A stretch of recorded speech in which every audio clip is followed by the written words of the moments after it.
everyone. My name is Abby Moog. I'm a licensed clinical social worker, and today I'm going to discuss with you how to use appropriate self-disclosure in the therapeutic space and how this transparency can impact our rapport. To review our objectives today, my hope is that once we are done with this training, that you will be able to review and understand professional codes of ethics. You will be able to understand the ethical implications of self-disclosure, and you'll be able to appreciate appropriate and inappropriate reasons for self-disclosure. So I want to get started off by just talking about what is self-disclosure. Self-disclosure is defined as sharing any personal information about oneself. And in the therapy setting, this would be a therapist sharing any personal information inside and or outside of the therapy room. And the reason I say outside of the therapy room is because we all are very aware that we could run into our clients while we're out and about of our personal settings, doing our own personal things, and they may be able to see us, or we may have an interaction with them. You may also be asking yourself, what exactly is this personal information that we could be sharing?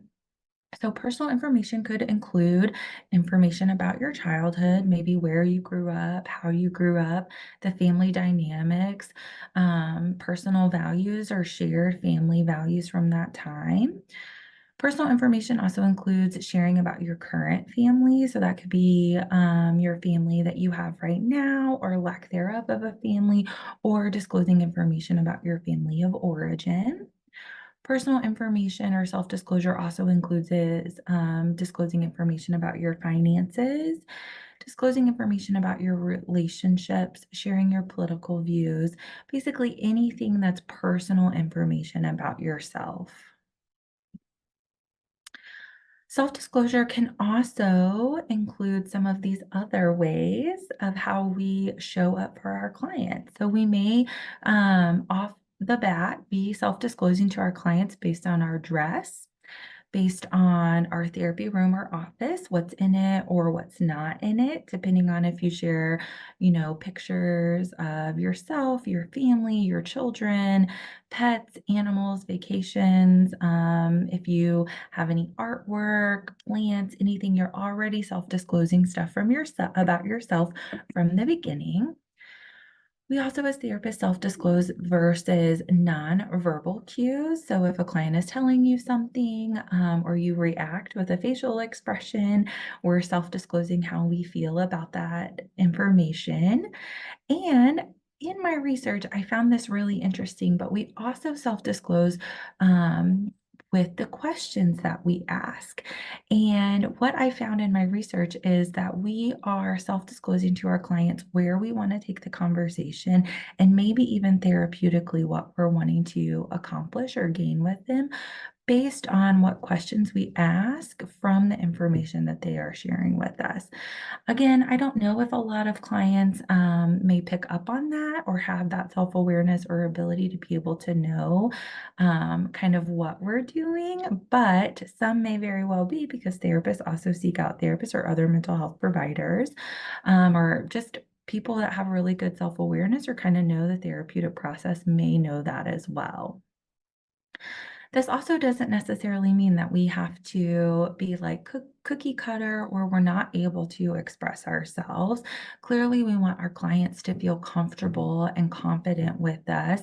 And in order to make people feel comfortable, we are going to share our personality, our style, our interest, based off of this information right here with our dress, how we decorate our office, our nonverbal cues, and the questions that we ask. And that's okay.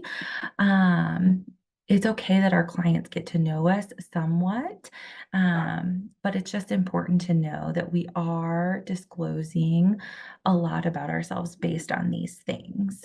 Now, it just depends on how you feel with your clients and what feels best for you based on what you want to disclose through these things, such as if you want to have pictures up or whatnot. But just know that that information, like I said, is self-disclosing information about ourselves to our clients. Now I would like to talk about our codes of ethics because this is where we all operate and practice from is through the lens of our code of ethics. And I think it's really important that we just understand what our code of ethics say about self-disclosure. Now, the codes of ethics that I looked up were just the three most common disciplines that I see that are providing mental health services. So I looked at the National Association of Social Workers, the American Counseling Association, and the American Association for Marriage and Family Therapy. None of them actually had a very particular guideline or stated exactly what to do or what not to do around self-disclosure, but the themes that I pulled out of the code of ethics were that it is very important to be mindful of what you're self-disclosing. The codes of ethics noted that self-disclosure can help build trust and rapport with our clients, but you have to ensure that when you're self-disclosing that you are doing that for the benefit of the client as well as helping them through the therapeutic process. We shouldn't be, and we'll get into this more in detail later, but we shouldn't be self-disclosing for benefit or gains for ourselves as the therapist or clinician, but it should be used to help and benefit the client. So what is the harm in self-disclosing and what is the benefit in self-disclosing? These are some examples of ways that self-disclosure can be harmful. Now, as clinicians and practitioners, we are very aware of the boundaries that we set with our clients, and we do likely do a lot of boundary work with our clients as well, depending on what they're presenting for. And so you want to be very mindful of what you disclose and how you disclose it. And you want to make sure that we maintain a clear understanding of what our therapeutic and professional relationship is like. Because depending on what you disclose and how you disclose it, it could violate that boundary within your client, which can cause an array of concerns. This could make the balance shift in your relationship where maybe the client no longer feels like the client fully. They may feel like they are having to provide some type of like support or quote unquote therapy towards you. It can shift your therapeutic relationship and how you guys work going forward based on what you disclose and what you do not disclose. So you will just want to be very careful and mindful of those boundary issues. You also want to keep in mind your client's comfort level. Disclosing personal information about ourselves can make our clients feel very uncomfortable. A lot of clients may or are likely seeking us out to help them process events, situations, emotions in their life, and they may be looking for what I like to call that quote unquote unbiased third party person perspective. And if we start sharing things about ourselves, that can impact their comfort level, especially if you start sharing personal viewpoints of things that maybe you and your client have never discussed, or even if you have discussed it, maybe your client doesn't want to know things like that about you because it doesn't make them feel safe and comfortable anymore, and it may not make them feel like you are a trustworthy person that they can go to. So you want to be mindful of how this will impact your client's comfort level with you. And circling back, the third, well, not the third, but one of the things to also keep mindful of are the power dynamics. I mentioned that a little bit earlier when talking about boundary issues. Again, depending on what you share, it could shift the power dynamic in your relationship, and it could potentially compromise your client's ability to feel safe and feel like that they can trust you as the therapist. Again, this may be because maybe you've shared something very traumatic that the client doesn't know what to do with or how to handle it or even how to respond. You could share something that they are just like totally against that you had no idea about. But again, that shifts that dynamic and they may view you in a different light, which impacts your therapeutic relationship because they no longer are able to trust you. So it's very, very important to keep all of these things in mind when you're thinking about what you're going to self disclose, when you're going to self disclose, and what is appropriate for that self disclosure. On the flip side of that, self-disclosure can be very beneficial to our clients as well. Being able to share a little bit about ourselves can help build that trust and rapport with our clients. Again, our clients are coming to us and they likely don't know much about us. Maybe they have read our bio either on Psychology Today or on our website. Maybe they've looked us up on LinkedIn. So they may have a little small snippet of us, but they don't actually really know us. And so it's good sometimes to help to self-disclose in order to help clients feel understood by their therapist, especially if there's a shared experience that may be helpful to the client. It also helps the client feel connected to the therapist. And again, even though I like to consider myself this, like I said, third party unbiased person, they also want to make sure that they have that human connection and that the person that they're disclosing all of this information to, that they feel safe and comfortable with. And both of those things can actually help strengthen your therapeutic relationship with each other. Again, it just depends on how you handle this, which we'll continue to discuss throughout this presentation. Another way that self-disclosure can be beneficial is by modeling healthy behavior. So when therapists model self-disclosure, it can teach clients to engage in healthy expression and they can also learn boundary setting. So let's say that a client comes to you and they have never set a boundary in their life, or they don't know how to set a boundary, or they've set boundaries, but those boundaries have been violated. And so they don't trust themselves to continue to set those boundaries. Now, you may, as their therapist and the clinician, you may want to be able to share a relevant personal experience to help them model that behavior.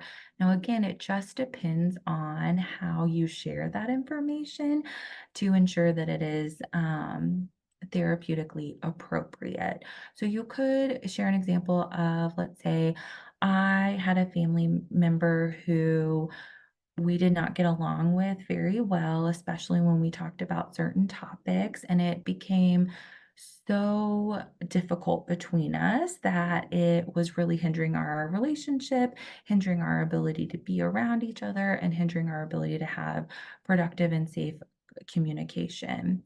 So I set a boundary by talking with this person about how much I respected their point of view and how much I respect my own point of view and would like them to be able to respect my point of view if possible. However, I thought it would be most beneficial for both of us if we were able to just not talk about those topics. And if those topics did come up, that we gave each other permission to be able to say, I don't feel comfortable talking about that topic. I respect your point of view or your opinion, but could we please stop talking? And then you could share that how that happened or how that played out with that family member. Maybe they really respected you. Maybe they had no idea that it was difficult for you, whatever the case may be. But that way you are modeling that healthy behavior for the client and you're teaching them how to set that boundary with that disclosure. Also makes you more personable because you have a real life experience. Um, to share with that client of how it was difficult, but how you were able to accomplish that and how you continue to set that boundary.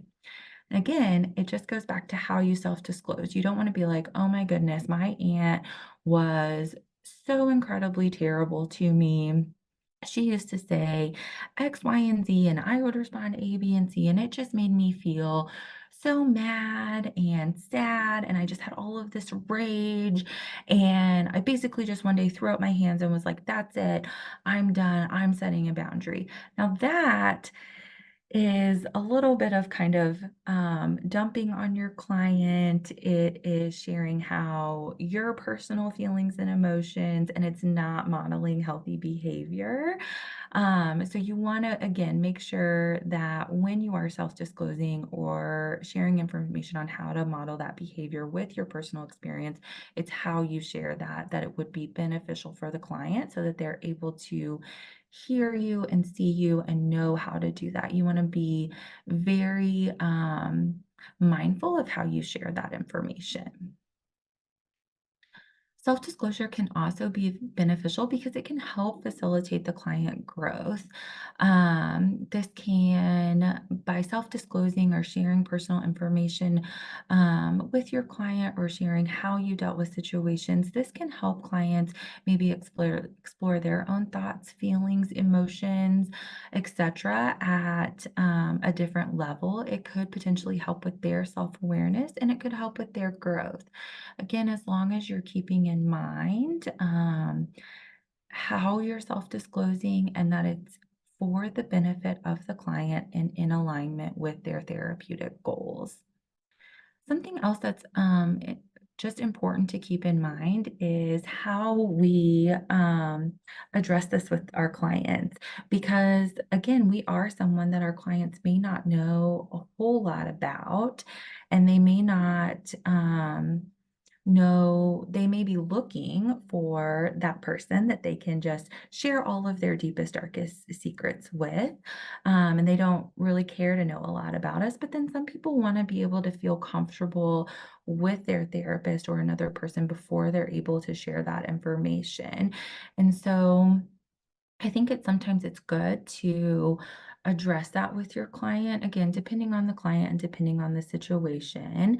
But just kind of address that awkwardness or that weirdness that we have that this person is telling you so much about themselves and yet they know so little about you. So this may, be a conversation before you self-disclose or maybe even during your initial intake assessment or your first few sessions as you're building rapport with the client of just saying, I'd like to do just a check-in with you of to maybe talk about how I may share my experiences with you and just kind of level set that of like, I can recognize and understand that sometimes this is difficult for people to come in and talk with me and tell me so much about themselves when they know so little about me. And the reason that I don't like to share a lot is because this space is for you, and this space is really your time to learn about yourself, process things that you've been through, work through emotions and feelings, learn skills that help you to manage those better. And so I never want the focus to be about me, which is why I may not share a lot of information about myself. I just want to make sure that I am really focusing on you and helping you to get to where you want to be and get the therapeutic benefits out of this that you want. With that being said, there may be times where I think it would be helpful if I did share some information about myself as it relates to your therapeutic journey. And I think that this may help you at times feel more connected or be able to share a different perspective or a similar perspective. And how would you feel about that? Or you could even ask them during that conversation of, I know this sometimes can be awkward because, again, you are sharing a lot about yourself, and I'm not sharing a lot about myself. How does that make you feel? Does that impact our time working together? You really just want to be able to have that conversation with the client if it's appropriate and gain their feedback. Again, in doing this, you're continuing to put the focus on your client and you're also modeling healthy behavior for them. Maybe the client has never had the opportunity to be able to share their thoughts and feelings or their needs and wants in situations outside of therapy. And you're modeling this behavior because you're asking them and you're giving them that permission to have this dialogue about that. So again, just some things to keep in mind on how to talk with your clients about self-disclosure and certain instances where it is appropriate and can be actually very helpful to your therapeutic relationship. Times where it is appropriate to self-disclose. I kind of touched on this a few minutes ago, but relevant personal experiences. So, a lot of times clients come to us and they can feel hopeless or feel like no one gets it. Or maybe they feel like they've been struggling for so long and they're always going to have to struggle. Or maybe they have like a fear or a phobia or an anxiety or something about an issue or an event, and you also had maybe a similar experience with that, and you want to share that with that client, that can be so helpful. And again, continuing to build that rapport and also showing your client that you have empathy and you understand them. And if we keep in mind about empathy versus sympathy, if you have not watched the Brene Brown YouTube video called Empathy versus Sympathy, I would recommend that you go and watch that. But empathy is showing our clients that we, even if we don't understand, we can sit with them in that information. And so sometimes being able to share that relevant personal experience can help them see that you see them and that you understand them. It also gives us a little bit more humanity at times. I think sometimes as clinicians and therapists, clients can maybe see us as this perfect person, or we know exactly what to do. And they may even feel like we've never had an issue or a problem in our life before, right? Like I've literally had a client say that to me. And so this is able to share with your client that you are human and you do experience some of the things that they experience. But again, I will continue to say this. It is all about how you present that information to your client and what is relevant when you do share that. Another appropriate self-disclosure would be disclosing your professional background and your training experience. I think this is important just for clients to know about us. I share this in all of my initial intake sessions. I introduce myself. I share that I'm a licensed clinical social worker. I share that I've been a social worker for almost 15 years. And then I share, kind of how I started my career out through hospital case management. And then I moved into mental health focus. And then I moved within the hospital system. I continued to work in mental health, mainly doing crisis assessments. Before moving into private practice. And I kind of share um, that's been my journey because mental health is my passion and I like to help people meet their goals and get them feeling the way that they would like to feel. I also share with all of my couples that I have completed Gottman level or completed level one training through the Gottman Institute. And I kind of share information about who the Gottmans are and why that's important and relevant to couples counseling. I think this is so important because it gives our clients a peek into knowing our training and what we have completed and that we are the expert in helping them in this area. It is no different than if you went to a physician and you go see a specialist like an oncologist or a radiologist or ENT, right? You know that when they share that information that you are seeing the right person to treat whatever concern you have. And so I think it's important that our clients also know a little bit more about us and our background in education and training so that they know, again, a little bit more about how we practice and that we are. experts in this field and the lens that we're working through. It's also really important to be able to admit to your clients when you are unsure, or if they have disclosed something that is above your expertise. I think a lot of us sometimes can feel like we need to have all of the answers. Our clients came to us, we're an expert in this field, we know exactly what to do. But then our clients ask us something and we don't know. And I think it's just really best practice to be able to say to your client, I'm not sure, but I'm willing to look into this more, or I'm willing to consult with my colleagues so I can learn more. I think it's also appropriate at times to tell your clients that they have shared something that is beyond your scope of practice. And again, you can share with them, I'm willing to learn, I'm willing to, take a continuing education course, or I'm willing to consult with my colleagues. Or sometimes it's even okay to say, I think that you would really benefit from someone who is focusing in this modality or is an expert in this disorder, and I'd really like to refer you to this person.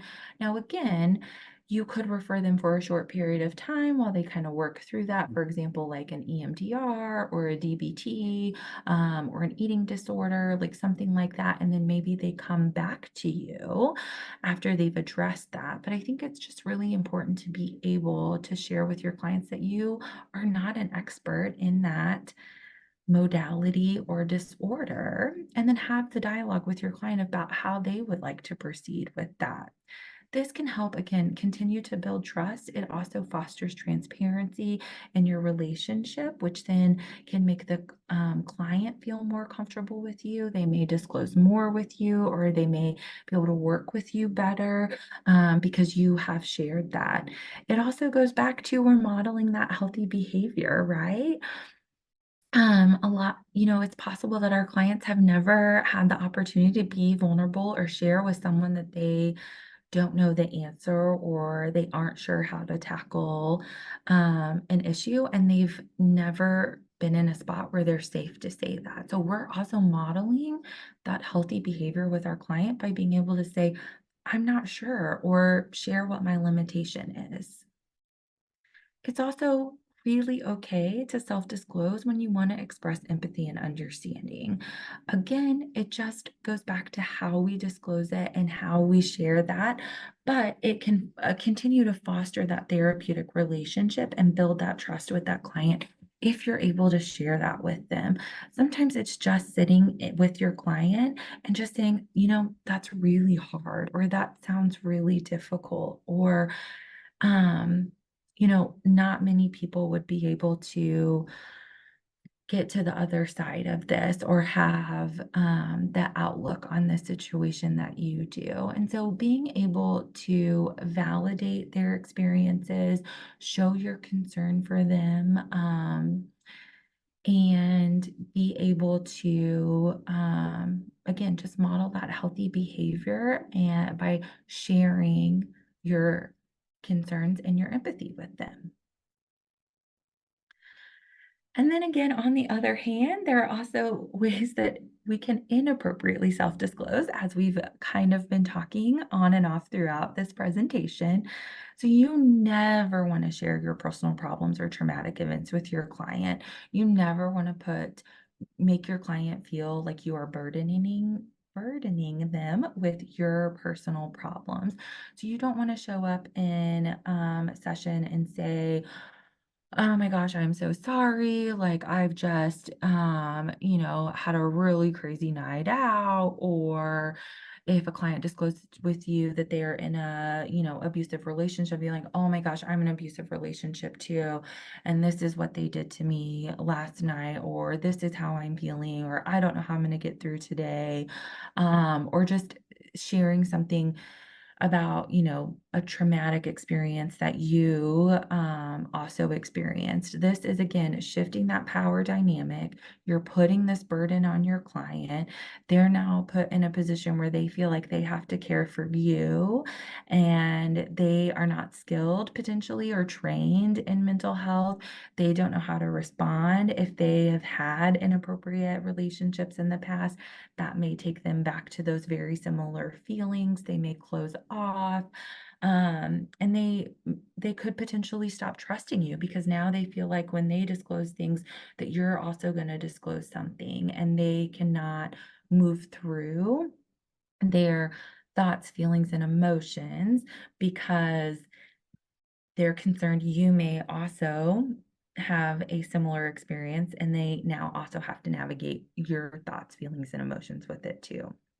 So you never want to share that information with your clients. Again, you can share a relevant experience if it is therapeutically helpful and beneficial to your client, but you also don't want to share all the scary details where it then shifts that to where the client now has to feel sorry for you. You never want to discuss relationships, finances, or personal emotions. Again, that kind of goes through those boundary issues that we discussed earlier. It's also all throughout all of our codes of ethics of that you should not discuss relationships, finances, or anything like that with your clients as well. So you never want to talk about your romantic or sexual interactions with people. You don't want to disclose your personal finances. Again, this shifts that power dynamic, but it also may make your clients feel like they are beholden to you. Like, oh my gosh, I got to keep seeing this lady, even if I don't find it beneficial because she, is concerned she's not going to be able to pay her bills. And now, again, this client is now focusing on you and your needs, and they are unable to do the work that they need to do. And then you don't want to share your personal emotions with them about you know, um, I am just so angry at blah, blah, blah, blah, blah, or this just made me, um, I'm feeling so sad today because it's the anniversary of, something tragic or awful that happened to you. Again, you can express understanding and empathy, and you can say like, "Oh my gosh, hearing that, you know, I feel sad hearing that. How are you feeling? Or I can imagine that this must be sad for you." Like you can say things like that that can help with that connection and that empathy, but you don't want to share your own personal emotions to the client where it then feels like the client has to care for you. And then we never, never want to share confidential information about other clients. It could be a HIPAA and confidentiality violation to share that personal information. So just stay away, even in a general or in an anonymized way. You just want to stay away from sharing confidential information about your clients. One thing to keep in mind in regards to inappropriate versus appropriate self-disclosure is oftentimes when clients ask us, "How are you doing?" or "How's your day going?" Being genuine, but trying to keep it again as light and professional as possible. I get this question quite a bit. I think it's just something that we do in our culture and society, right? It's just normal to say, like, "Hey, how are you?" And someone will say, like, "Oh, things are great. How are you?" And so you also just want to be mindful of how you respond to that as well. Maybe it's like, "Oh, my day's going fairly well today. How are you doing?" Or, "Yeah, things are good," or "Things are okay." But never just being like, "Oh my," you don't want the client to ask you and say like, "How was your day?" And be like, "Oh my gosh, today is just an awful day." Because again, then they could potentially be like, "Well, can I share information with her today? She's already having a bad day. Um, do I now have to care for her in this session and figure out how to navigate her thoughts and feelings?" So you just want to be able to show up authentically, but also keep in mind that we're not crossing boundaries and we're not shifting the burden onto our clients when even asking or answering, "How are you doing today?" And then there are some ethical implications to keep in mind when you are self-disclosing to your client. So, there are cultural considerations to keep in mind. We all see a variety of clients who come from a variety of different cultures. And so, making sure that you are educated in that information and keeping in mind how other people may interpret or take your self-disclosure, depending on their cultural values. You also want to make sure, as I've said, that the disclosure is for the client's benefit and not personal gains for you yourself. You don't want to be getting anything out of this relationship with your client, and you don't want to make your client feel like they have to take care of you or feel burdened with your things. So when you are disclosing, you want to make sure that it is for their benefit and well-being. When disclosing, you also may want to keep in mind transparency versus self-disclosure. So being able to share information and model behavior and or express concern towards your client. Now that's being very transparent of maybe how you handled a situation, how you modeled the behavior, or how you dealt with a certain situation that they may have a similar situation for versus sharing your personal information and your experiences. So you could say like when modeling a healthy boundary, you could even say like, so when we think about healthy boundaries, I had a difficult time setting a boundary with one of my family members, and this is how um, I set this boundary and how I think you could set a similar boundary instead of being like, again, back to that example of, oh my gosh, me and my aunt, we just have a terrible relationship. And I was so fed up with our relationship and I just set a boundary. So that is sharing your personal experience versus trying to teach them how to model a healthy behavior. You also want to make sure that we are keeping in mind the confidentiality and the privacy. So we want to make sure that we again are keeping in mind our clients' comfort level and as well as their ability to trust us.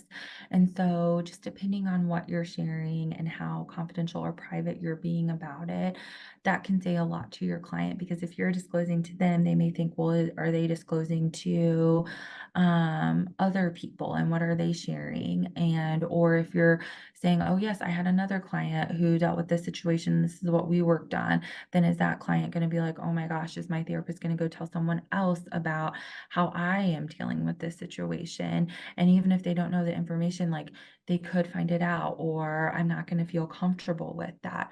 So keeping that in mind as well of when you are self-disclosing of how you're self-disclosing to that person, and keeping confidentiality and privacy in mind. Then you also want to work to attempt to get informed consent from your client. So you want to make sure when you're disclosing information that you are sharing that with your client. So towards the beginning of the presentation, we discussed maybe how you can bring this up with your clients. But even if I've had that conversation and the clients are okay and they've given permission for me to self-disclose at times, I still get permission before I share anything about myself. And I will say something along the lines of, are you okay if I share some personal information with you? And if you get consent from the client, again, you want to go through, think back to all of those things that we covered about when it's appropriate to self disclose. And then I also like to follow up with the client after I've disclosed to um, what did you think about that? Or was that okay? Did I share too much? So you want to make sure that, again, you're giving them the ability to say, no, I'm not okay with this, or I don't want to hear about you or your personal experiences, or be able to say, like, yeah, that was a little too much and I didn't like that. And then you want to say, like, okay, Well, tell me more about that, and I'm so sorry. This can also set up the platform to be able to talk with your clients when you feel like you have self-disclosed or overshared too much. And again, you could do that without even the intent of wanting to self-disclose or share a lot of information, but you kind of just get wrapped up in the moment of sharing that with your client. And so being able to address that, whether it be in that session or maybe even the next session, and just say something along the lines of like, hey, I feel like I really shared a lot and that was not my intent. I was really trying to um, just share a relevant experience similar to yours that I think would, and what I did that I think would help you to work through that very similar situation. But I think I shared way too much about myself, and I'm so sorry. I never want to make you feel uncomfortable. I never want your sessions to become about me because it's not about me. And then again, just ask them for that feedback of like, what do you think? How did that make you feel? Where do you feel like, or just you could ask, where did you feel, it became too much for you, just to give them the opportunity to get that feedback, or share that feedback with you. That also, again, does another thing. It models that healthy behavior. If they've never had an opportunity to do that before, you're giving them that opportunity to be able to share their feedback, share their wants and needs, their desires, their dislikes, their likes, because maybe they've never had the opportunity to do that, or maybe they don't feel comfortable and you're modeling that behavior. But we also just want to create that space for when we feel like we've overshared, and we want to make sure that we can work with our clients to get our therapeutic relationship back on track, and that we don't try to make that power dynamic shift if at all possible. And I'm also gonna have a couple of case scenarios for you just so that you can see firsthand, real life, how you can appropriately self-disclose to your client and how to inappropriately self-disclose to your client. My colleague Leslie Gray will be joining me to share that with you. But I thank you all for joining us, or joining me and Leslie today in our presentation.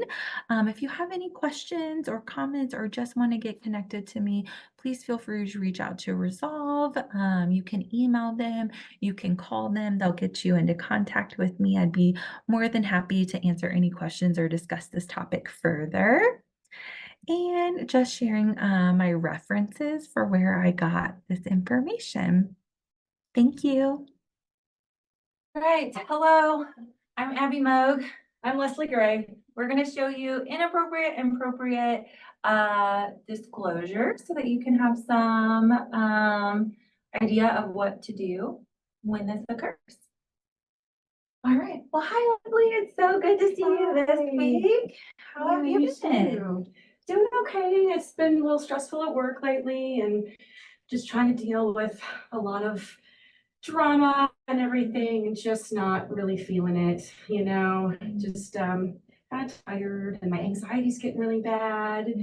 And I think sometimes I just get so overwhelmed. I don't know. It's been a pretty tough past few weeks since I've seen you. Are you okay? Are you okay? I'm not okay. Oh my gosh. Yeah, I'm just going through this really bad breakup, and this guy just keeps texting me, and I'm so sorry. Yeah, I'm just not doing great today. Oh, okay. Well, I feel bad that you don't feel so good today. Should I make another appointment? No. We can definitely keep going if you want. Yeah. Well, I mean, yes, you just look like you're just not feeling so good. I mean, it's not been so bad. I guess I think I can handle it okay. Just, I think I'm all right. I just maybe need to sleep a little bit better or something. Yeah. So, I think just using your coping skills, yeah. Yeah, I think I can just do that. Yeah. Yeah. That's okay. That sounds good. All right, so that is inappropriate self-disclosure. because I now put the burden on the client. She felt like she had to take care of me. And I made the session all about me, and she was no longer able to focus on her issues or concerns because I turned it around myself. And I minimized my experiences so I wouldn't feel bad, or I felt bad like because she wasn't feeling good, and that changes the whole dynamic and purpose of the session. Yes. Okay. All right, now we're gonna switch roles, and Leslie's gonna be the therapist, I'm gonna be the client. We're gonna show appropriate self-disclosure. Here we go. Okay.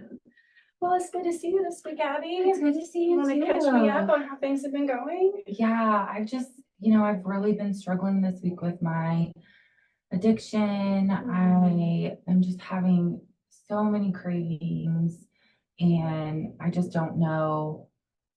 I don't know what to do. I don't know how to stop it. Yeah. When are they coming up? When are you noticing them getting worse? When I'm alone or by myself. How are you dealing with it?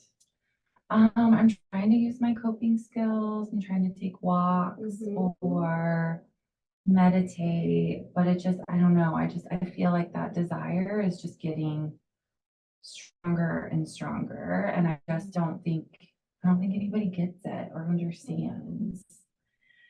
Well, would it be okay if I self-disclose a little bit? Yes, please. Okay, so I'll just tell you a little bit. Like, I have my own history of addiction, and it was surrounding food, and I would restrict quite a bit. And there were cravings and urges when I would get stressed out to go right back to that. And so I can get it. I don't know your experience, Sure. but I can like understand what that like deep craving and urge feels like, where you just like want to jump out of your skin. Yes. Yeah. Yes. Does it feel like, how's it feel on your skin? It feels, I don't know, I'm like tingly and like sometimes kind of itchy, like I just got to get out of myself. Right, and that's the hardest part. That's the peak of that like urge and craving. And if we can breathe through it and focus on like knowing that craving is going to die down. If we don't do that, we fantasize about it, or we think, oh, it'll make it so much better, or that's what I need, then the craving and urge lasts longer. If we can just recognize in that moment, this will pass. It sucks, but this will pass. Yeah. So I have a different perspective about it. And thank you for letting me share that with you. Well, thank you for sharing, because I don't feel like I have anyone in my life that understands. And so that's was so helpful that you know how I'm feeling. And now I feel like you can help me in a better way. Awesome. So thank you for sharing that. I'm happy to do that. And I'm okay with you asking me some questions about my own experience, and I can share with you whatever feels the best for you, like for you. Yes. Okay. All right. That sounds great. Thank you. Of course. And there we go. And so I'll let Leslie explain why that was appropriate self-disclosure. Yeah, so with self-disclosure, when I could tell that the client is really struggling with like feeling like she's heard or understood, is when I'll offer like, hey, it's okay if I disclose something, and get their permission, of course, and then share to what level I'm comfortable and to what feels like is a good therapeutic intervention, because that's what it was. Like, she didn't feel like anybody could understand or hear her, and it can be very isolating. And so by me sharing just a little bit gives her, I think, a little bit of hope and a little bit like more trust in the session. That's that self-disclosure, is like building some of that trust, because that is, you can cut this out, Marissa, but building that trust is what's the most important thing in the session. If we don't have trust, then there's not a lot of things that can happen, a lot of healing that can happen. So that's when self-disclosure can be really good, when it's therapeutically appropriate for the client. Yes. And I also want to note that Leslie did a great job by asking and getting my permission. So earlier in my presentation, I discussed about obtaining that informed consent from your client and receiving feedback, and Leslie did a great job of doing that. Thanks, everyone.